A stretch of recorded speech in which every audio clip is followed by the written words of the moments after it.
반갑습니다. 주님을 찬양합니다. 잠깐 기도 드리겠습니다. 사랑하는 주님, 감사합니다.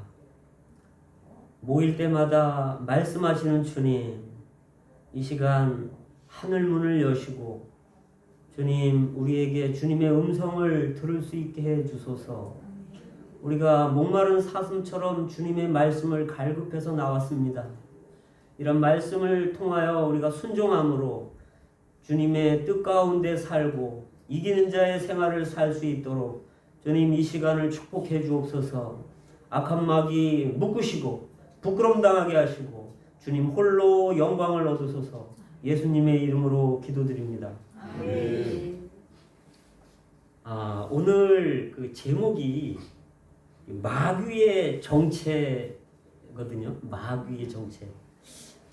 사실 이 마귀가 이게 만만치가 않아요. 우리의 그 육신적인 눈으로 볼 때는 지금 그 전쟁이 있잖아요. 전쟁이 있는데 지금 어디 우크라이나하고 러시아하고 전쟁을 하죠. 그리고 이스라엘하고 팔레스타인하고 전쟁을 하는데 우리 육신의 눈으로는 이렇게 보이잖아요. 그런데 우리가 영의 눈이 떠진다면, 영안이 열린다면 이 우주가 큰 전쟁터인 것을 알 수 있습니다. 왜냐하면 이 우주에는 세 의지가 있는데요. 세 인격이라고도 말할 수 있어요.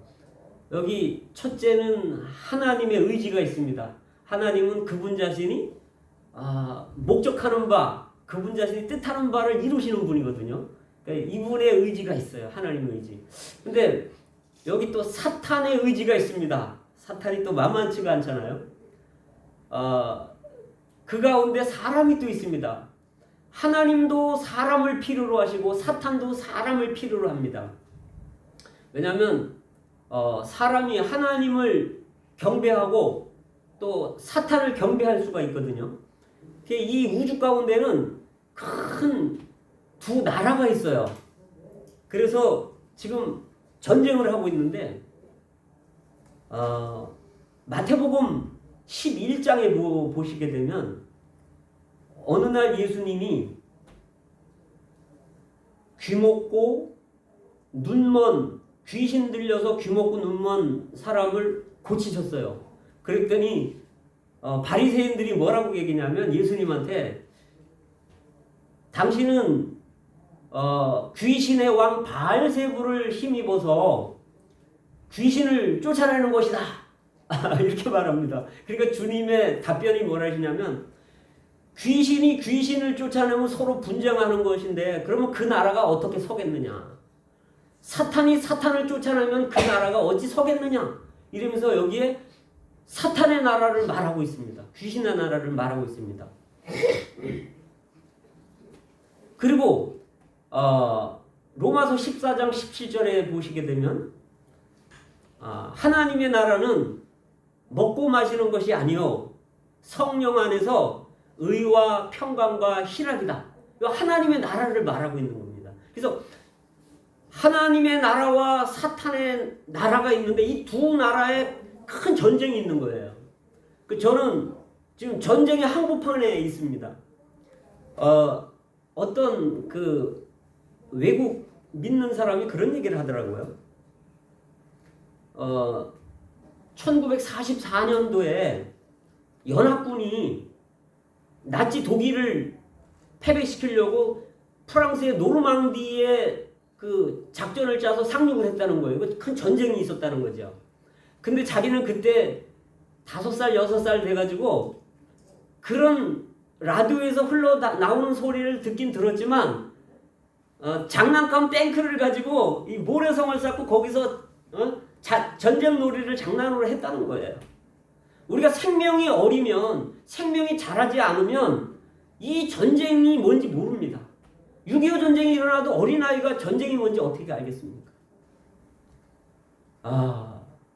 지금 우리는 전쟁터에 있습니다. 그래서 성경에 보면 갈보리 군대라고 말하잖아요. 그래서 바울이 디모데에게 좋은 군사로 나와 함께 좋은 군사로 복음을 전하자. 또 고난을 받자. 좋은 군사로 이렇게 말하죠. 그래서 왜 그 마귀의 정체를 알아야 되냐 하면 사실 하나님에 대해서 깊게 아는 사람들이 많지 않아요. 또 마귀가 어떤 자인지 깊게 아는 사람들이 흔치 않습니다. 또한 사람의 존재가 어떤 상태인지 또 깊게 아는 사람이 그렇게 많지 않아요. 그래서 우리는 그런 말이 있죠. 지피지기 백전 백태. 적을 알고 나를 알면 100번 싸워도 위태롭지 않다. 다시 또 다른 말로는 백전백승, 백전불패 이러죠. 근데 우리가 나는 알고 적은 모르면 한 번은 이기고 한 번은 진다는 거예요. 또 반대로 적을 알고 나를 모르면 또는 나를 알고 적을 모르면 반반이라는 거예요. 승률이, 확률이. 그래서 우리가 그 계시록에 보면 교회가 하락했잖아요. 물론 이제 빌레달비아 교회는 책망이 없지만 서문학교회 빼고는 전부 책망을 받고 거기서 주님은 이기는 자들을 부르십니다. 그래서 이 시대에는 사실 거의 교회가 거의 하락한 상황이라고 볼 수 있습니다. 뭐 다 그렇다는 건 아니지만. 그래서 주님은 이러한 시대에 마지막 때에 주님은 부르십니다. 우리를. 어떻게 부르냐? 너 그런 상황에서 나와라. 너 이겨라. 그런 상황을 이겨라. 그러니까 우리는 뭘 이겨야 되냐? 죄를 이겨야 되고 세상을 이겨야 되고 자신을 이겨야 되고 마귀를 이겨야 됩니다. 근데 이제 여기 마귀의 정체, 그래서 우리가 마귀의 정체를 알아야 되는데 이 마귀에 대해서 성경에서 나온 게 우리 금방 우리가 읽었던 에스겔서 28장 그 다음에 이사야서 14장 말씀이에요. 근데 여기 그 에스겔서 28장의 말씀은 두로 왕에 대해서 한 것인데 이 두로 왕이 마귀의 예표라는 거예요. 그래서 두로 왕을 얘기하면서 마귀에 대한 상황을 여기 언급을 해놨어요. 근데 마귀의 이 상황을 볼 때, 상태를 볼 때 이 마귀의 근원을 여기서 말해주고 있는데 이사야서 14장에서는 너 아침의 아들 계명성이여 이렇게 말하잖아요. 네 어찌 그리 하늘에서 떨어졌느냐. 그래서 이 계명성이라고 말할 때 이 루시퍼라는 말이거든요. 루시퍼는 이 라틴어인데 계명성이라고 말하는 건 우주의 그 아침에 일찍이 이 사탄이 만들어졌다는 것을 말해줍니다. 그래서 사탄은 이 성경을 읽어보면 그 하나님이 직접 세운 천사들 중에 장이었어요. 그래서 아주 하나님 다음으로 높아요. 그래서 유다서에 보면 미가엘 천사가 모세의 시체에 대해서 논할 때 감히 마귀에게 해방하는 말을 못했다는 거예요. 다만 하나님이 너를 책망하시기를 원한다 이렇게 말했다는 거죠. 마귀가 그만큼 높은 거예요. 그리고 근데 이 마귀가 이사야서 14장에서 보면 어떻게 타락하냐면 교만해서 타락을 해요. 내가 내 보좌를 높이리라. 북극 지폐에 올라 지극히 높은 자와 비기리라. 하나님과 비기겠다는 거예요. 내 보좌를 하나님의 보좌 위에 앉게 하겠다는 거죠. 이렇게 교만하기 때문에 그랬어요. 에스겔서 28장에 보면 마귀가 아주 각종 보석으로 꾸며졌다는 거예요. 여기 보면 에덴이라고 말하는데 이 에덴은 아담이 있던 에덴이 아닌 것을 알 수 있습니다. 그래서 각종 보석으로 꾸며졌는데 그 다음에 너 기름 부음을 받은 자야 이렇게 말하거든요. 마귀는 하나님을 섬기는 제사장이었다는 거예요. 기름 부음 받았고 보석으로 장식이 됐다는 거죠. 이 보석은 출애굽기 28장에 제사장의 의복을 보면은요, 거기에 각종 보석들이 나와요. 여기 똑같은 보석들이 있어요. 제사장의 의복에는 뭐 황옥, 청옥, 뭐 만옥, 뭐 여기 이렇게 흉배 그 보석들이 제사장 의복에는 각각해요. 그래서 이걸 볼 때 이 마귀가 하나님을 측근해서 섬기는 최고의 권위이면서 제사장이었던 것을 알 수 있습니다. 그 다음에 마귀가 권위를 가진 왕이었던 것을 알 수 있습니다. 천사장이었다는 거죠.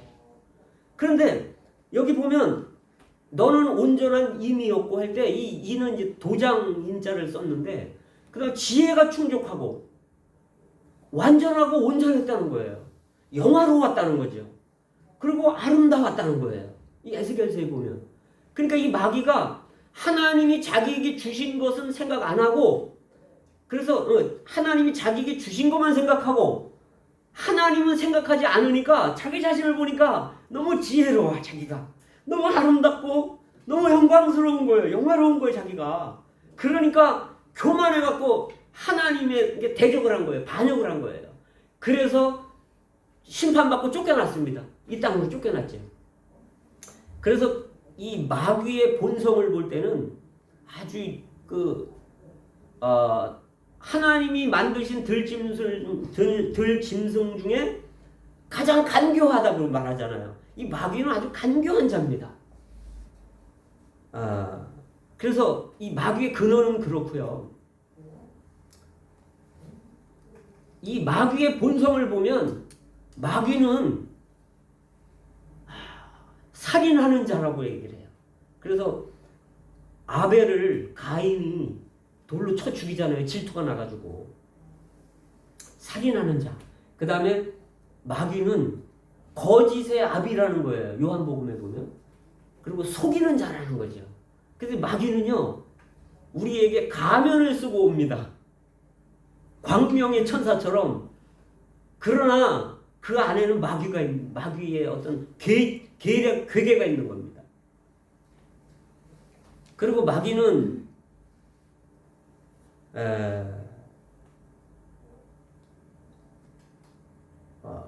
교만하고 그 다음에 이제 마귀는 특징이 아주 부패했고 더럽습니다.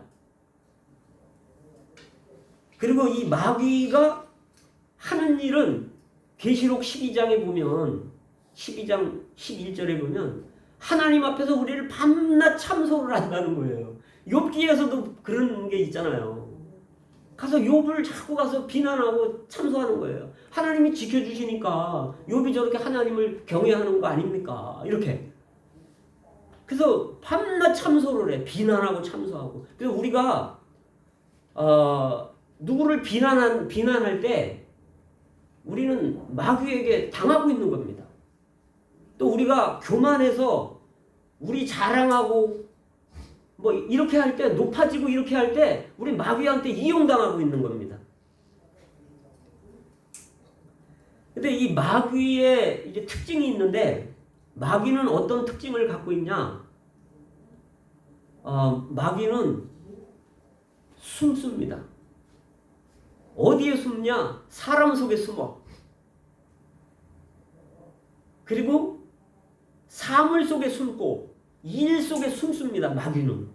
그래서 그 사물 속에 숨는 거 보면요, 마귀가 뱀 속에 딱 숨는 거예요. 그래서 하와, 아주 약한 사람 하와, 여자를 먼저 딱 넘어뜨리는 거예요.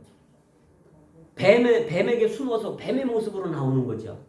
뱀 뒤에 숨습니다. 또 선악과 안에 숨습니다. 선악 지식의 나무 안에 숨어서 이거 먹어라. 그래서 이런 사물들 안에 숨습니다. 또 사람 속에 숨어요. 특히 이제 우리가 영적으로 이렇게 아주 많이 올라갔을 때 조심해야 됩니다.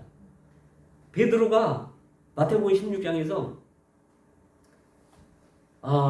아무도 못 맞히는 걸 맞췄잖아요. 사람들이 나를 누구를 하더냐. 그러니까 세례 요한, 뭐 예레미야, 뭐 선지자 중에 한 사람, 뭐 요한, 뭐 이렇게 할 때 베드로가 주는 그 그리스도시요 역대로 기다리던 메시아라는 거예요.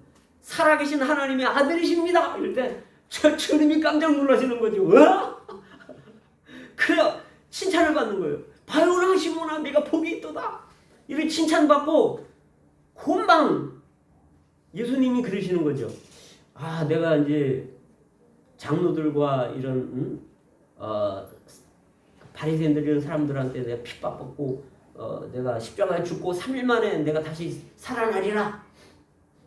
베드로가 이 살아나리라는 말은 안 들리는 거예요. 그리고 죽으신다는 말만 들리는 거죠. 예수님이 죽으면 제가 큰일 나잖아요. 계속 예수님을 쫓아다니면서 한 자리 하려고 그랬는데 예수님이 대단한 분이니까 쫓아다니면서 보니까 근데 예수님이 돌아가시면은 자기는 이제 인생이 이제 다 망가지니까 이분이 하나님의 아들이지만 하나님은 아닐 것 같은데 이러면서 그렇게 의심이 들잖아요. 메시아지 뭐 이러면서 이분도 틀릴 수 있을 거야 이러면서 그래서 공개적으로 안 하고 살짝 저 뒤쪽으로 이렇게 예수님을 이끌고 갔다는 거예요. 그러면 안 됩니다. 책망했다는 거예요. 죽으면 안 됩니다. 그러니까 예수님이 뭐라 하십니까? 사단아 내 뒤로 물러가라. 네가 하나님의 일은 생각하지 않고 사람의 일을 생각하는도다.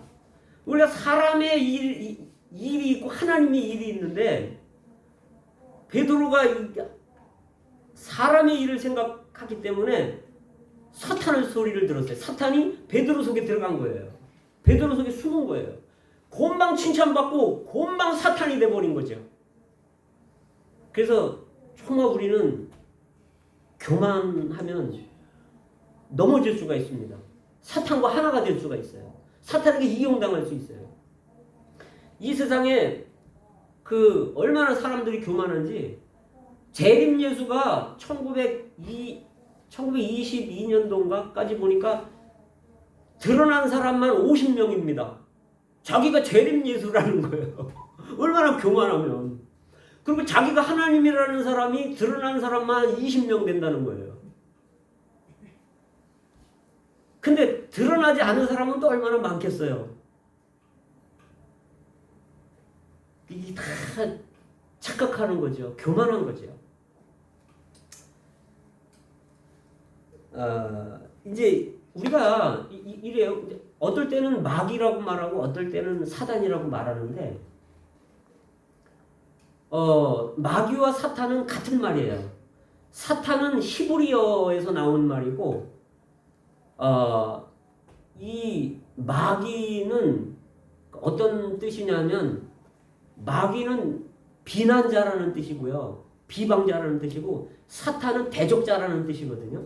근데 왜 그럼 사탄과 마귀라는 단어가 있냐? 사탄이라고 말할 때는 하나님과 관계되는 거예요. 하나님의 일을 반대하고 하나님의 일을 제재하려고 하고 이렇게 할 때는 사탄이라고 쓰는 거고 사람을 비난하고 사람이 하나님을 못 믿게 하고 사람을 핍박하고 막 이렇게 할 때는 사람과 관계될 때는 마귀라고 쓰는 겁니다.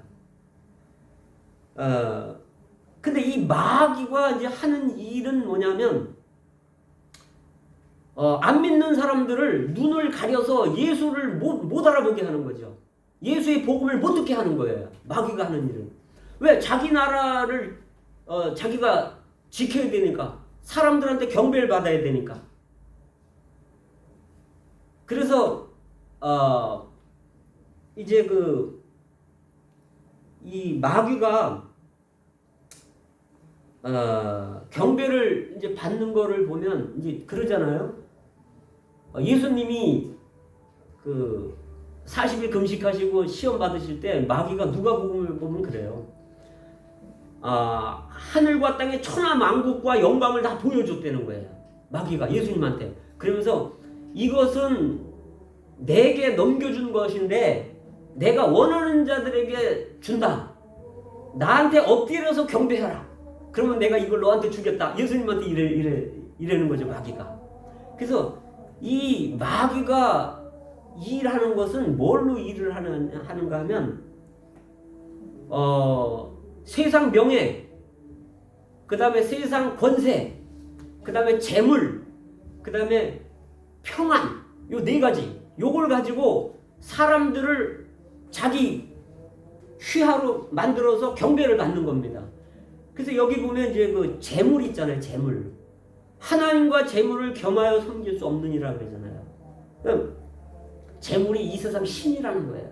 그러니까 고린도후서 4장 4절에 보면 이 세상 신이 우리를 혼미케 한다는 거죠. 그래서 이 세상 신이 이게 마귀인데 우리가 재물을 숭배할 때 그 뒤에 마귀가 거기 있는 거예요. 재물을 통해서 마귀가 경배를 받는 거예요. 그래서 사로잡는 거죠. 그래서 명예나 그 권력이나 그 사람들이 막 우리가 정치하는 사람들을 보잖아요. 수단과 방법을 가리지 않고 그냥 저 권력을 잡으려고 하잖아요. 이 뒤에 마귀가 숨었다는 거예요. 숨어 있다는 거죠. 그 다음에 이 평안도 그렇다는 거예요. 우리가 사람들이 카톨릭이나 또 불교 뭐 이런 종교 생활하는 사람들한테 설문조사한 게 있는데 당신은 왜 불교 종교를 생활합니까? 이렇게 물어봤을 때 65% 이상이 그렇게 말한다는 거예요. 평안한 마음을 얻기 위해서 간다는 거예요. 그 불교나 이런 데. 그래서 이런 것들이 사탄은 마귀는 이런 것들을 통해서 사람들을 사로잡는다는 거죠. 특별히 우리 믿는 이들에게는 세 가지 원수가 있어요. 뭐냐면 첫째는 육체. 육체는 갈라디아 5장 17절 육체의 소욕은 성령의 소욕을 거스리고 그렇잖아요. 그죠? 그 다음에 쇠상. 쇠상은 요한일서 2장 15절에 세상을 사랑하는 자는 아버지의 사랑이 그 속에 없다는 거예요. 세상을 사랑하면 아버지와 원수된다는 거죠. 세상. 그래서 육체가 있고 세상이 있고 마귀가 있는 거예요. 이 세 개가 우리의 원수입니다. 근데 이 육체는 뭘 하느냐 하면 우리 육체 속에 우리 사람을 보면 육체 속에 죄가 거하고 있어요. 로마서 7장에 보면 거한다는 것은 인격체를 말하는 거거든요. 그럼 하나님은 어디 계시냐? 하나님은 우리 영 안에 거하고 계셔요. 이 사람도 복잡합니다. 육체 속에는 마귀가 거하고 있고 우리 영 안에는 하나님이 거하고 계셔요. 그러면 사람은 뭐냐? 사람은 혼이 사람이에요. 나는 내 자아, 혼이 나란 말이죠. 누가 차지하느냐? 육체가 마귀가 차지하느냐? 하나님이 차지하느냐에 따라서 사람이 얼굴이 달라지는 거예요. 인생이 달라지는 겁니다. 그래서 이 육체는 세상을 사랑하게 해서 쾌락에 빠지게 하는 거예요. 그래서 사람이 쾌락에 빠지면 말세에는 돈을 사랑하고 자신을 사랑하고 쾌락을 사랑한다 이렇게 말하잖아요. 디모데서에서. 이 육체가 세상을 사랑해서 쾌락에 빠지게 하는데 주로 중독이 되게 하는 거죠. 담배도 마찬가지예요. 중독이 되게 하잖아요. 그래서 건강을 해치게 하는 거죠. 뭐 담배만 끊어도 암 생길 확률은 거의 없다는 거예요. 그 다음에 도박에 중독되게 하죠. 거기 그 스릴이 있다는 거예요. 거기 아주 두근두근하는 뭔가 그 기대감 이런 게 있다는 거예요. 그것도 쾌락이라는 거죠. 그리고 술에 중독되게 하잖아요. 그래서 폐인을 만들어 버리는 거죠. 가정 파탄 내버리고 인생 망가뜨려 버리고 이게 마귀가 하는 일이란 말이죠.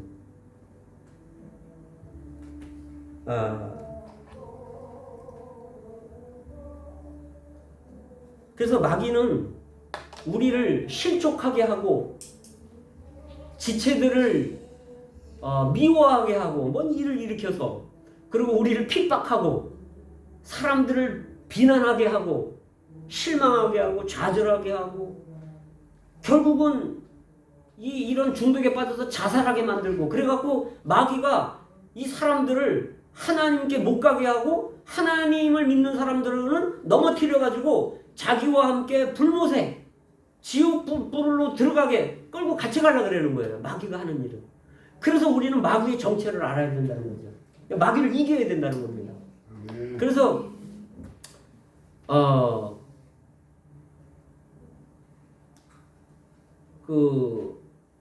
베드로 사도가 그렇게 말하죠. 깨어 있어라. 근신하라 깨어라. 왜? 너희 대적 마귀가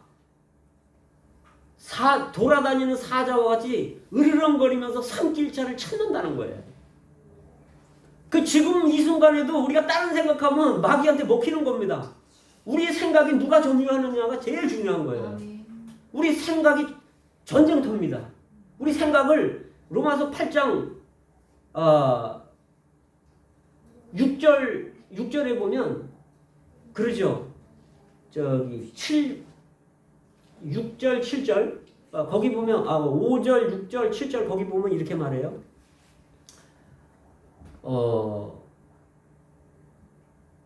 육신의 일을 생각하는 자는 정확히 봐야 되겠네요.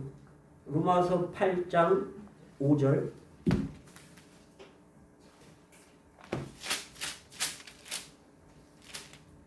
여기네. 8장 제가 읽어볼게요. 육신을 쫓는 자는 육신의 일을, 영을 쫓는 자는 영의 일을 생각하나니. 이 생각하는 거예요. 육신을 쫓는 자는 육신의 일을 생각하고 영의 일을 생각하는 사람은 영의 일을 생각한다는 거예요. 영을 쫓는 자는 영의 일을 생각한다는 거죠. 생각. 그 다음에 6절에 보면 8장 6절에 보면 육신의 생각은 사망이요. 육신의 생각하면은 사망이 온다는 거예요. 우리한테. 또 영의 생각은 생명과 평안이니라. 우리가 영에 관한 것을 생각할 때 생명이 있고 평강이 있다는 거죠. 그 생각이 참 중요합니다.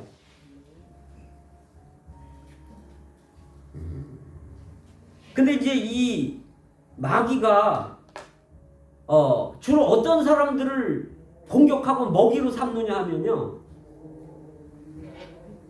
첫째는 아까 교만한 사람이라 그랬잖아요. 그리고 이제 두 번째는 염려하는 사람을 먹이로 삼습니다. 염려. 왜냐하면 염려는 불신에서 오는 거거든요. 하나님을 못 믿는 거예요. 염려는. 그래서 마태복음 6장에서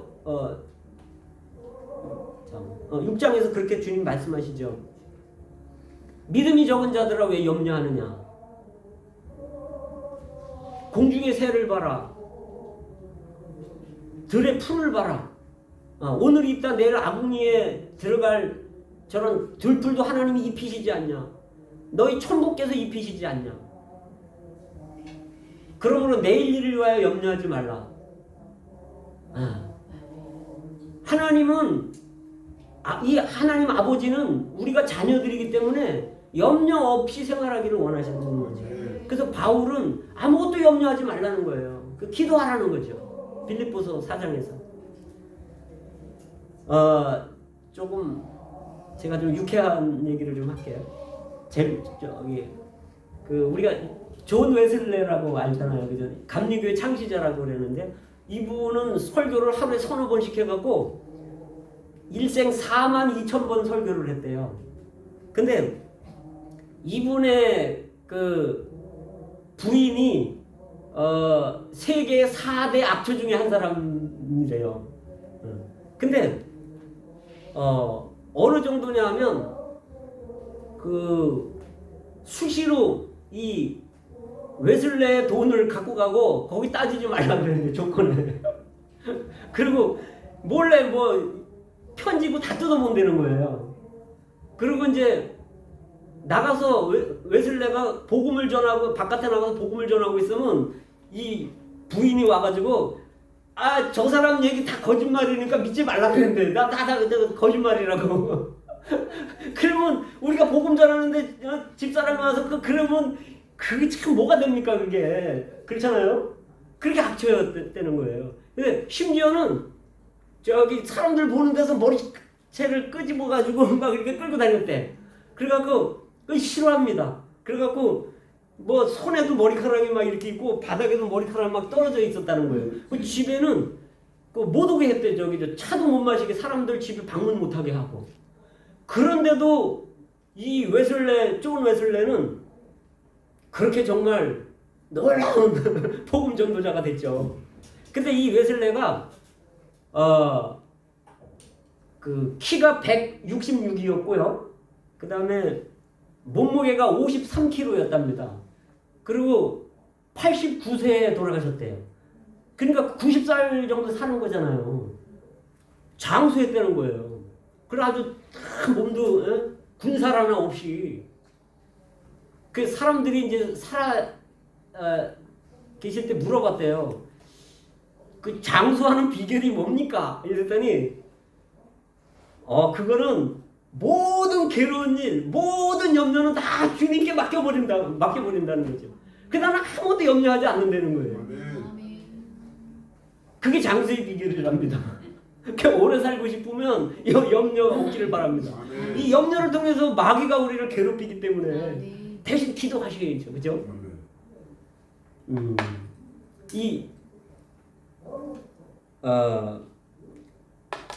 마귀의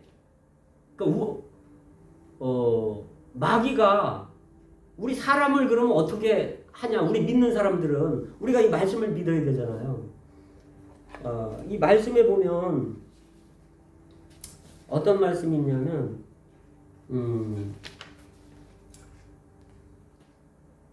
요한일서 3장 8절에 보면 이런 말씀이 있어요.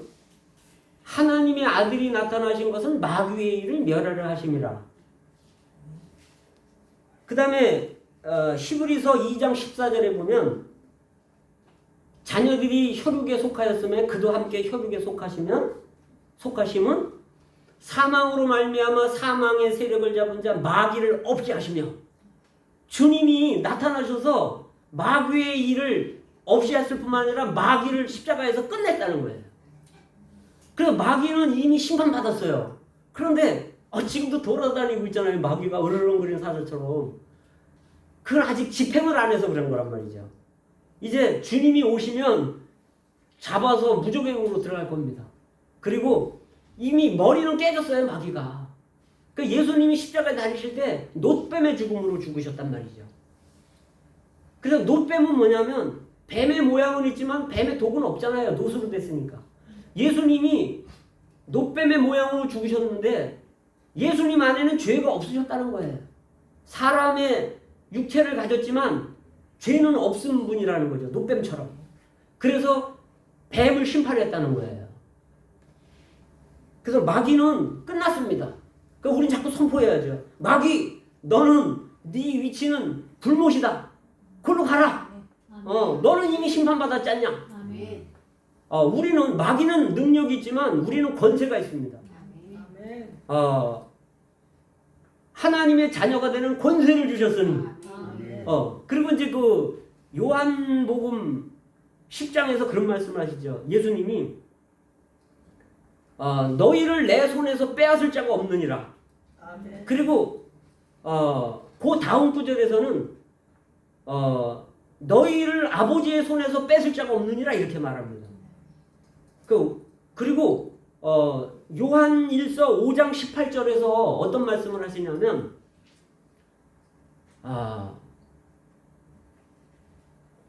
하나님께로서 나신 자가 그를 지키심에 저가 그를 만지지도 못하느니라.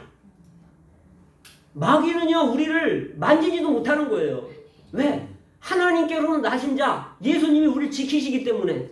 제가 이렇게 담대하게 마귀에 대해서 말할 수 있는 것은 이런 믿음이 있기 때문에 그래요. 마귀가 제일 무서워하는 게 뭐냐면 자기 정체가 드러나는 겁니다. 마귀가 정체가 드러나면 자기의 활동 반경이 작아지는 거예요. 그래서 아주 싫어합니다.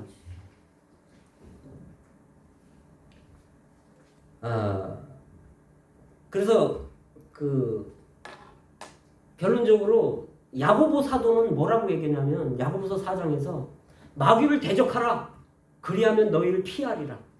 우리는 담대하게 마귀를 대적할 필요가 있어요.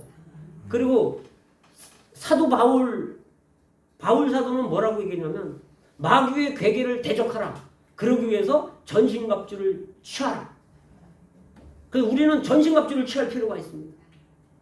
다음에 기회가 있으면 전신갑주에 대해서 좀 교제하기를 원합니다. 아멘. 그래서 우리는 깨어 있어야 돼요. 왜? 아멘. 마귀가 으르렁거리는 사자처럼 상킬자를 찾기 때문에 이 깨어 있다는 말은 뭐냐면 군인들이 경계하다, 보초서다 이런 뜻이거든요. 그러니까 우리는 항상 깨어 있어야 돼요. 그렇지 않으면 마귀한테 그냥 먹히게 되는 겁니다.